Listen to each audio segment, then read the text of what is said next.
അപ്പോൾ ഞങ്ങളിതാ പെരുവള്ളൂർ ചന്തക്ക് പോവാട്ടോ. കുട്ടികൾക്ക് ചന്ത കാണിച്ചു കൊടുക്കാൻ. ഫുൾ സെറ്റാണ്. എവിടെക്കാ പോണേ? പെരുവള്ളൂര്. നമ്മളെ പഴയ ചേളാരി ചന്ത. പെരുവള്ളൂർ ചന്ത കാണാൻ പോകുന്നു. യെസ്. ചന്തയിലെത്തിയിട്ട് കാണാം.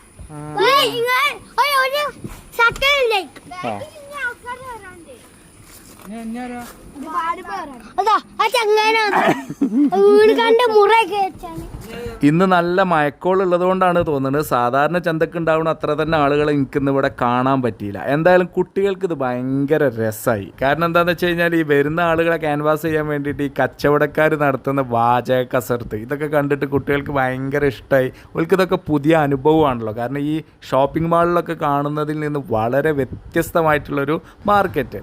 ഇവിടെ ഒരുപാട് വെറൈറ്റി പ്രൊഡക്റ്റുകൾ കണ്ടു. പക്ഷെ അതൊന്നും അല്ല കേട്ടോ കുട്ടികൾക്ക് ആവശ്യമുള്ളത്. കുട്ടികൾക്ക് ആവശ്യമുള്ള സാധനം എന്താണെന്നറിയോ? എന്നോട് ചോദിച്ച കാര്യങ്ങൾ കേട്ടു നോക്കിയാണ്. ആടാ എനിക്ക് വേണ്ടി? പോത്തു വേണ്ട? ആടോ?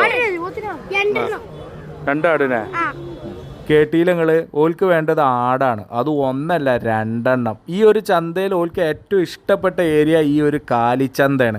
ഇവിടെ വന്ന് ഓരോ പോത്തിനെയും മൂരിനെയും കാളനെയും ഒക്കെ തൊട്ട് തലോടി വർത്താനം പറഞ്ഞ് ഓലപ്പൊക്കെ ഒന്ന് ഇരുന്ന് ഓലിങ്ങനെ ആസ്വദിച്ച് നടക്കുകയാണ്. സംഭവം ഞാൻ ഓല വാപ്പയാണെങ്കിൽ ഇത്ര ധൈര്യം ഇല്ലട്ടെ എനിക്ക് നാക്കാലിയാളായിട്ട് ഇടപെടാൻ. അതിൽ എനിക്ക് കുറച്ച് പേടിയുള്ള ഒരാളാണ്. ഏതായാലും ആട് ചോദിച്ച ആളുകൾക്ക് തൽക്കാലം ഒരു ആശ്വാസത്തിന് വേണ്ടി കുറച്ച് മീൻ വാങ്ങി. അത് കഴിഞ്ഞ് ഞങ്ങളിങ്ങനെ മേലേക്ക് കയറിയപ്പോഴാണ് നമ്മളെ മീൻകുളത്തിൻ്റെ പണി നടക്കുന്ന കാര്യം നമ്മളെ വീഡിയോ കാണുന്ന ആളുകൾക്കൊക്കെ അറിയാം. അപ്പോൾ അതിലേക്കുള്ള ഷീറ്റ് നമുക്ക് ഇവിടുന്ന് കിട്ടിയിട്ടോ. അങ്ങനെ അതും വാങ്ങി ഇങ്ങനെ നടന്നു പോകുമ്പോഴാണ് നമ്മുടെ കൊടിഞ്ഞിക്കാരൻ നൗഷാദിനെ കണ്ടത്. ഓൻ ഇവിടേക്ക് പോത്തിനെ വാങ്ങാൻ വന്നതാണ്. ഇന്നെ കണ്ടപ്പോൾ ഓൻ്റെ ഒരു സന്തോഷം കണ്ടാണ്. ഏതായാലും അത്യാവശ്യം സാധനങ്ങളൊക്കെ വാങ്ങിയിട്ട് തന്നെയാണ് ഞങ്ങൾ പെരുവള്ളൂർ ചന്ത വിട്ടത് കേട്ടോ.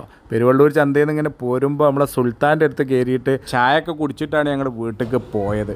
അപ്പം എന്നാൽ ആയിക്കോട്ടെ, നമുക്കിനി അടുത്ത വീഡിയോയിൽ കാണാം.